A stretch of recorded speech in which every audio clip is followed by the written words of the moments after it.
Dear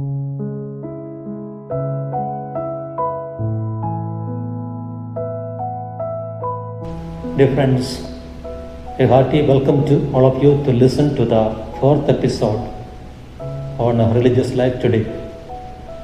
This episode we focus on humanness and holiness.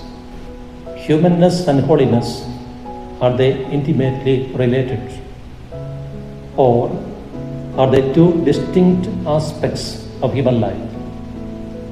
Of course, there is a close relationship between both these realities. However, many may not try to understand it and accept it.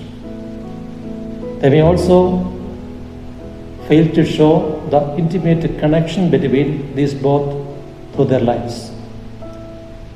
The relationship between humanness and holiness is a very complex and multifaceted reality. It can be understood, at least to some extent, if we consider it from the following perspectives. Humanness and vulnerability. To be a human being means to be vulnerable. Imperfection and vulnerability. To be a human being means to live an imperfect life. Till the end of our life, we are prone to make mistakes. Often we fail to live according to our plans and commitments. We are also deeply influenced by the circumstances in which we live. Therefore, human beings find it really difficult to make real progress in holiness. Physical and emotional needs. Our physical and emotional needs, which affect our thoughts, feelings, and actions, also often remain as stumbling blocks on our path of growing in holiness. Community and relationships. Human as we are social beings living in families, societies, or communities. We are influencing others and are being influenced by others. This also has a great impact on our spiritual growth and development. Holiness and spiritual growth. The following conditions are vital for growth in spirituality or holiness.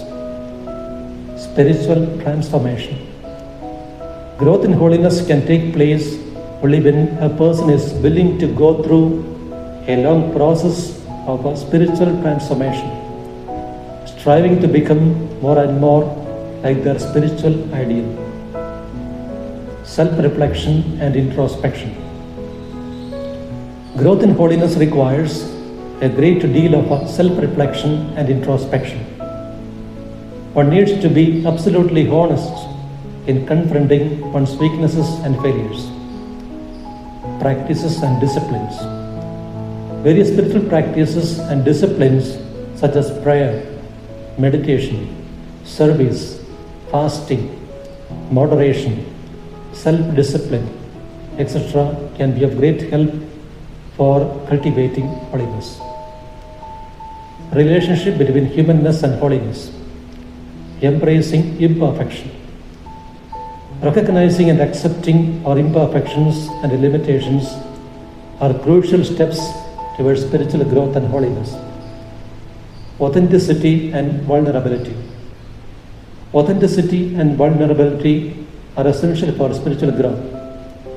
They enable us to confront our weaknesses and flaws. Community and support. The encouragement and support we get from our family members, confreres, friends, etc. helps us a lot in pursuing the path of holiness. Perspectives on holiness. Different religious traditions have different ways of looking at spirituality and holiness. Different individuals also may have different ways of looking at spirituality or holiness. Different cultures and traditions also may have different ways of understanding holiness. In short, we can say that ultimately the relationship between humanness and holiness is very complex and is very much influenced by religious traditions, cultural influences, and personal experiences. It's a beautiful question. How is it that some religious people fail to be adequately human despite their meticulous observance of religious practices. Vegetable, could you enumerate some reasons for it? It's really a difficult question to answer, Father. I shall try to give some reasons. They are the following. Point number 1. It could be on account of the excessive importance given to spiritual practices and rituals in religious communities. This could lead easily to the neglect of human relationships and the various emotional needs of a person.